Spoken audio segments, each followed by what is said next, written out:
The ledger. The red countdown timer hit 0. The dynamite beneath the chair never detonated. It was a dud, a mind game. And Alara understood in that moment that the only person she'd trusted with her life had been planning to end it for 6 months. Her oldest friend had orchestrated everything. The fake photographs, the locked accounts, the trapped husband, all of it. 13 hours earlier, the rain had been falling against Alara's office windows like an accusation. She sat in her high-back ergonomic chair, the blue glow of two 27-inch monitors washing across her face. Her hands were poised over the mechanical keyboard, its RGB lighting set to soft amber. The sound of rain mixed with the clicking of keys as her fingers moved across the board, pulling up spreadsheet after spreadsheet. A glass of red wine sat beside a stack of bank statements, and her brow was furrowed with the kind of concentration that came from finding something that didn't belong. The numbers were wrong. She reached for a physical bank statement from the oak desk, her index finger tracing a line of text. Debit, $2,500, transfer to Astney 921. The Oakwood Community Foundation logo sat at the top of the page, the letterhead still crisp from the printer. This shouldn't have been possible. Alara was the treasurer. She authorized all transfers personally. She had 3 layers of verification on every account.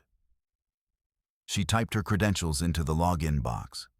Her fingers flew across the keyboard. Admin Alara for the username. Then her password, the one she changed every month, the one she'd never written down. Trust the process 88. The error box appeared instantly. Bright red, unmistakable. Incorrect password. Access denied. Account locked. A sharp ding came from the speakers. Alara's hands froze on the keyboard. Her eyes widened.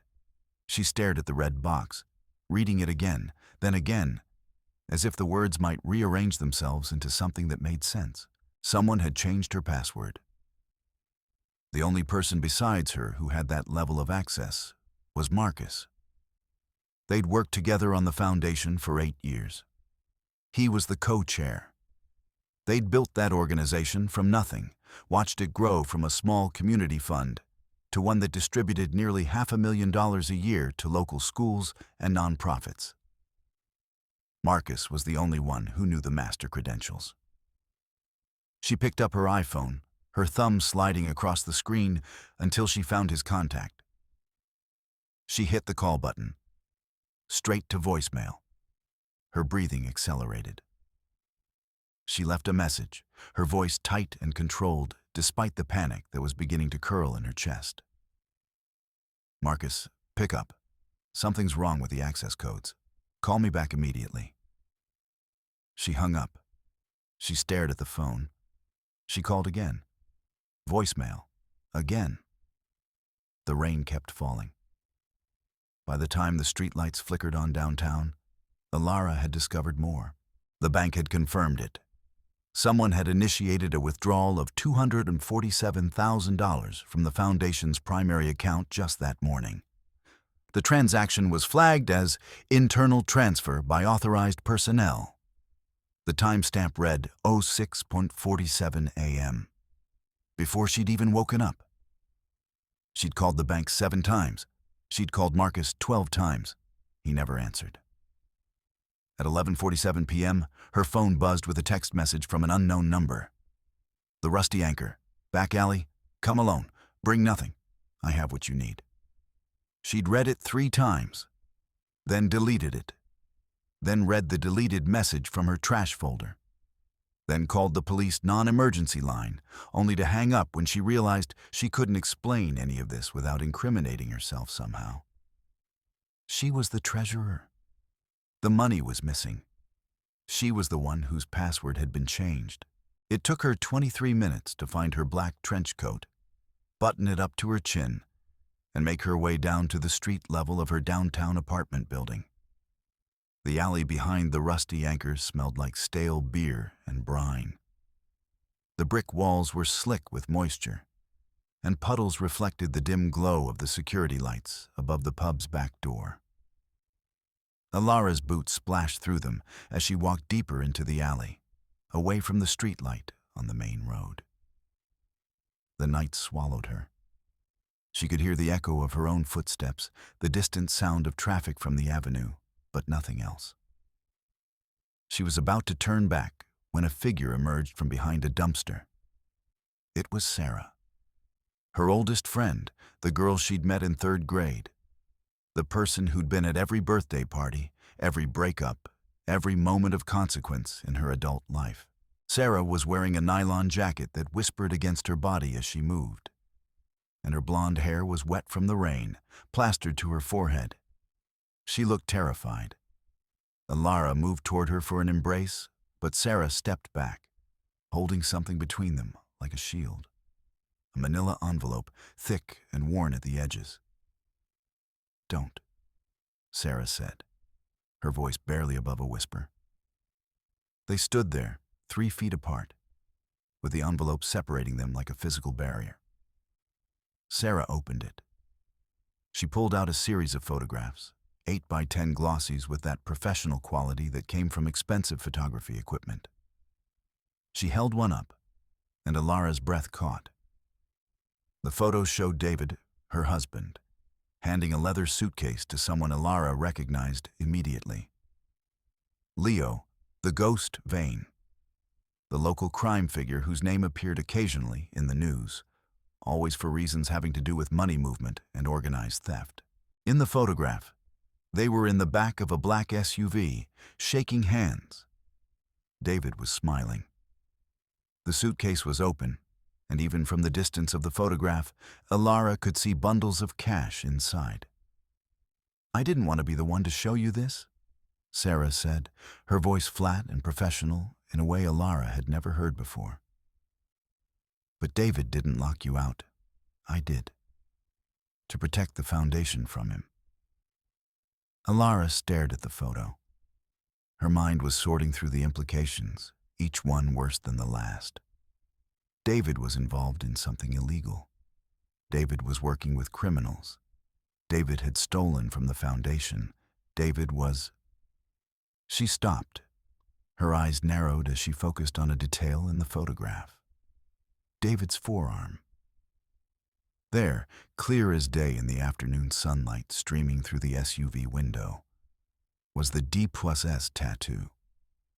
The one David had gotten on their 3rd anniversary. The one he'd had removed 5 years ago because it was too conspicuous during his promotion to the board of directors at his firm. The tattoo that no longer existed on his body. "This isn't real," Alara said, her voice sounding strange and distant even to her own ears. "Sarah, David had that tattoo removed in 2019. Why are you doing this?" Sarah's face twitched. Just barely. A microsecond of something. Fear? Regret? It was gone too fast to identify.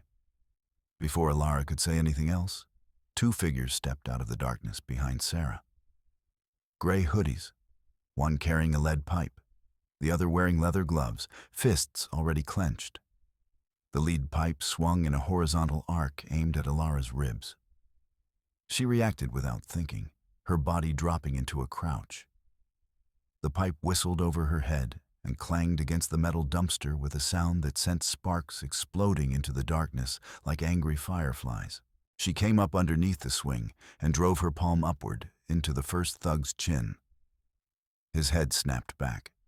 She followed with a knee to his solar plexus, and he collapsed backward, gasping like a fish pulled onto dry land. The second one grabbed her from behind in a bear hug, lifting her off the ground. Alara slammed her head backward, connecting with his nose. She heard the crunch of bone, felt the sudden warmth of blood spraying across her coat, and heard his yell of pain as his grip loosened. She spun and grabbed his arm, using his momentum against him as she threw him face first into a pile of wooden pallets. The wood splintered and broke under his weight, and he didn't get up. Alara stood there, breathing heavily, her hair disheveled and blood on her coat. She looked for Sarah. The far end of the alley was empty. A black Audi's tires screeched as it took the corner at speed, and the tail lights disappeared around the edge of the building. Sarah was gone. The door to her house was already unlocked when Alara arrived home at midnight. She stood on the threshold for a moment, listening. The house was silent, which was wrong. Houses weren't ever truly silent. There was always the hum of the refrigerator, the whisper of the heating system, the small, settling sounds of a structure holding itself together. This house was dead. She pushed the door open slowly. The hallway was pitch black. She flicked the light switch. Nothing. She tried the hall light. Still nothing. The power had been cut at the main breaker. Then she saw the glow. The security keypad near the stairs was flickering with a bright red light, casting her shadow in jagged patterns across the wall. Alara approached it like it might bite her. The LCD screen read, "External lockdown initiated. Time to total seal, SO2:45. The numbers were counting down, SO2:44, SO2:43, SO2:42. Her house had been turned into a trap, and it was sealing itself shut around her. "David!" she shouted into the darkness. "David!" No answer. She ran into the kitchen. The island countertop gleamed faintly with the ambient light from the street bleeding through the windows. In the center of the granite surface sat David's wedding ring, sitting inside a small puddle of red liquid. Not blood. Wine. The vintage Cabernet they'd been saving for their anniversary. She stared at the ring, floating in the wine, and then the kitchen door slammed open. Marcus burst through with the force of someone who'd thrown their full body weight against it. He was wearing a tactical vest over his expensive wool coat, and he held a crowbar in both hands like he was ready to tear the world apart. "Alara!" he shouted, gasping like he'd been running. "I tracked David's phone here. We have to go before the police arrive. They think he's the one who cleaned out the foundation." He grabbed her arm to pull her toward the garage. As he moved, something fell out of his vest pocket and skittered across the tile floor. A small USB drive, blue plastic, written on it in black marker, "Alara Backup Encrypt." Alara's mind snapped into focus. That USB drive contained the private keys to the Foundation accounts. The keys that only she and Marcus were supposed to have.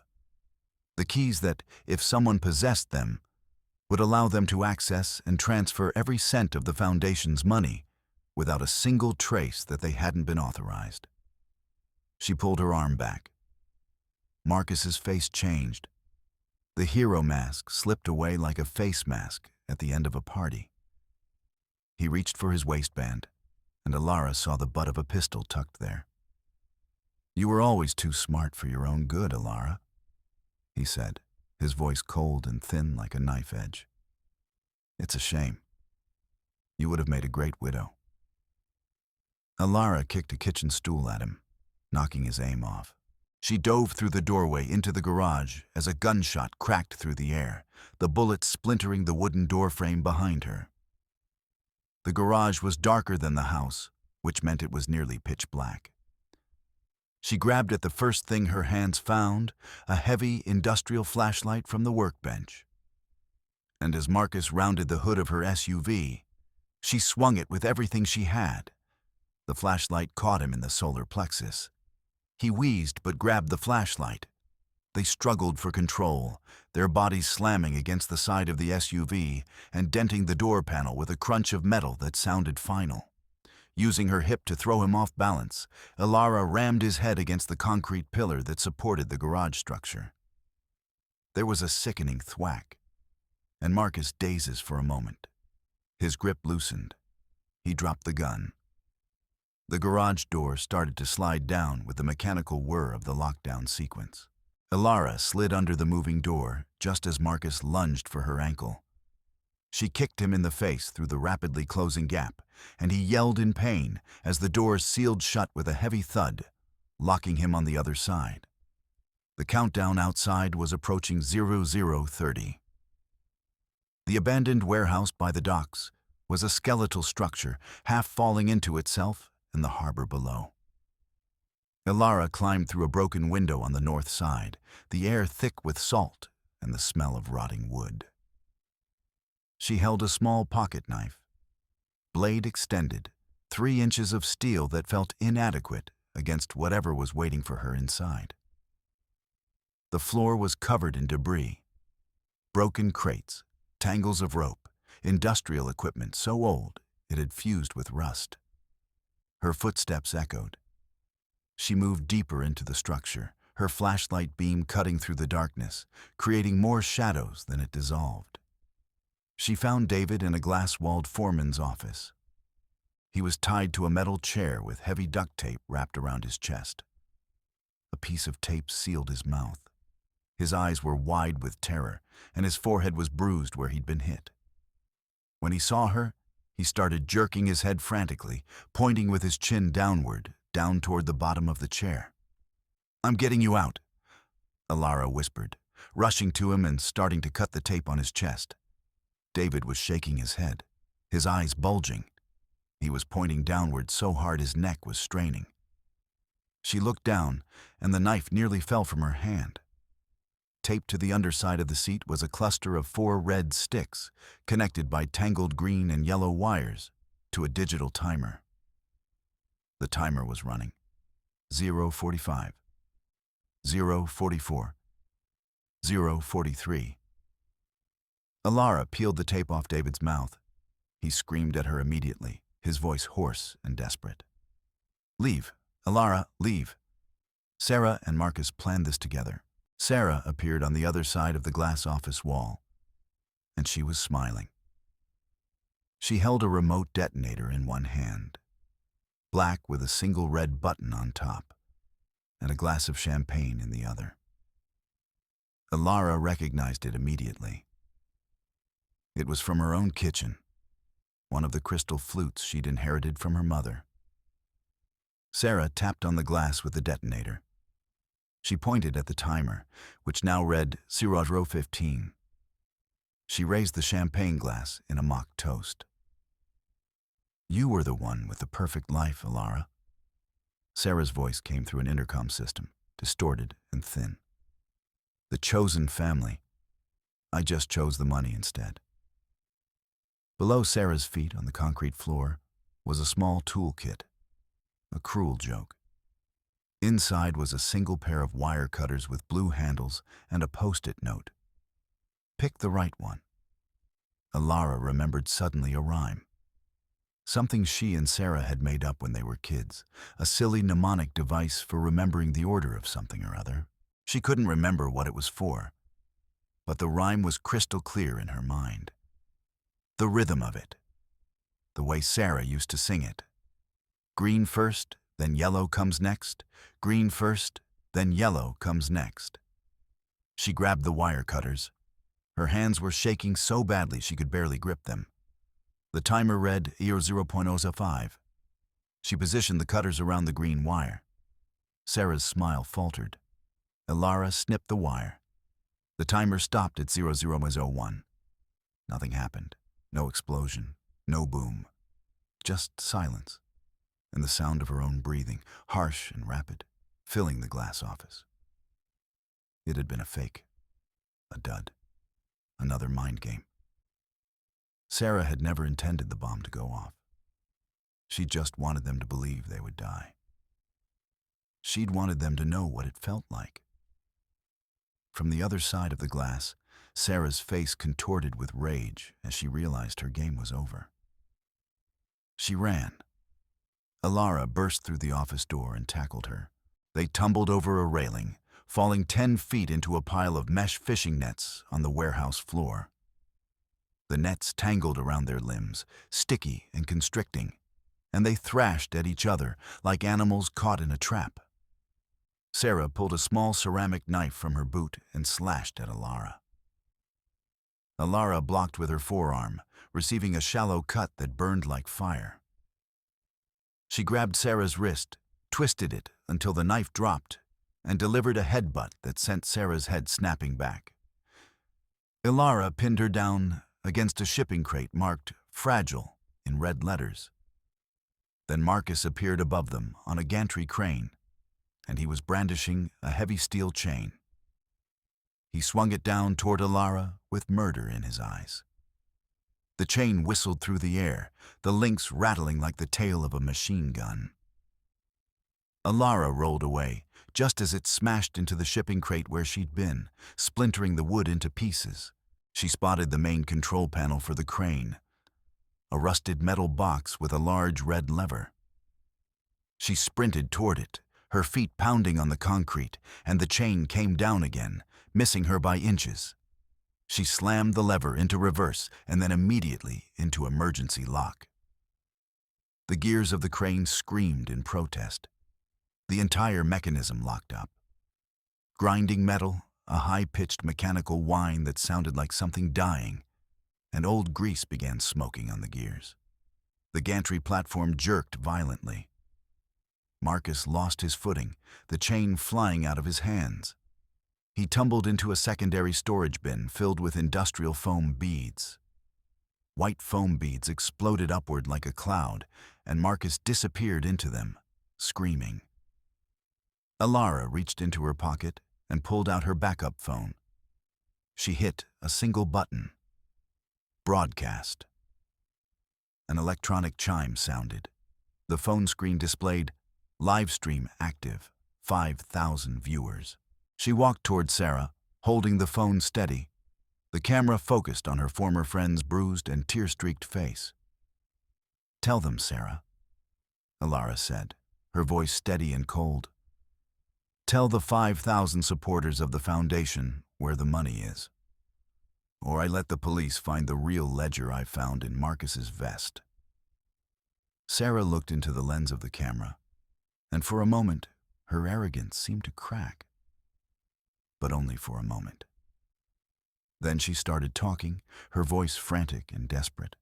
She spun out a story about David's gambling debt, a debt that didn't exist, and claimed he'd forced her and Marcus to help him steal from the Foundation. She was hysterical, eyes darting, lies piling on top of lies, until she was drowning in them. Alara pulled the blue USB drive from her pocket and held it in front of the camera lens. It blocked Sarah's face completely. "The digital trail is all here," Alara said. "Every cent you moved, every lie you told." The police arrived 10 minutes later, sirens wailing across the water, their lights turning the warehouse red and blue. They led Marcus and Sarah away in separate cruisers, handcuffs restraining their wrists. Alara stood with a gray police blanket wrapped over her shoulders, leaning against David. He was safe, bruised and terrified, but alive and safe. She reached into her pocket and pulled out a small, crumpled photograph from her childhood. It showed her and Sarah at age 10, both of them with their pinkies linked, swearing some promise that had felt important at the time. The corners of the photograph were torn, and the colors had faded from years of being carried around in wallets and pockets. She flipped it over. On the back, in her mother's handwriting, faded purple ink, were the words, "Keep your friends close, but watch the ones who smile too much." Alara tore the photograph in half. She let the pieces fall into the dark water of the harbor below. They floated for a second, the faces of the young girls separating as they drifted, before sinking beneath the surface. David put his arm around her. They walked toward their car, a white Tesla parked at the edge of the dock. The sun was fully up now, shining bright gold on the pavement. "Let's go home," Alara said. "We need to hire a new accountant, one I don't know." David opened the passenger door for her. They got in. The car hummed to life, its electric motor nearly silent, and they drove away from the harbor, away from the warehouse, away from everything that had happened in the past 13 hours. The city streets were just beginning to fill with people starting their day, and nobody gave them a second glance as they passed.